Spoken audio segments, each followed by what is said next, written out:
Let's talk about shortstop, where maybe for the first time in I think 200 years, the Red Sox might have some stability and someone they can keep out there for the future now. Xander Bogaerts, it's his position. Doesn't have to worry about moving over to third base this year. Doesn't have to worry about hitting high up in the lineup and producing runs like he might have been last year. A little overexposed. Got in a horrific slump that he could just not dig out of. He worked out hard this offseason in his Arizona. Worked on his agility. He seems to be getting to more balls as a shortstop, so he's only going to get better there. Hasn't impressed me this spring with his bat so far, but Chad, how do you feel? I know you're bullish on him since he came up, but how do you feel about him coming into this season?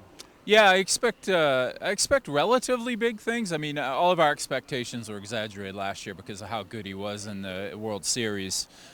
What happened last season was he got slider reverse, a pitch he hit in the playoffs the year before. We all remember the rocket he hit here off Max Scherzer. It was one of the best sliders in baseball.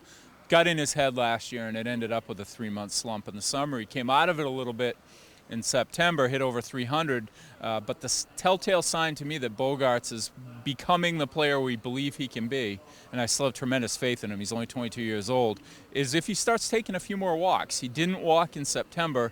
The issue was pitch recognition, that breaking ball.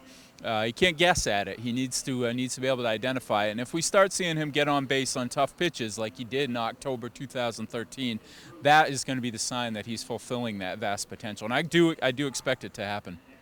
And if it happens at the bottom of that order in the 7th and 8th hole, that's a tremendous, tremendous advantage for the Red Sox as they get back to the top of the order. So we'll see how Xander Bogaerts performs this season.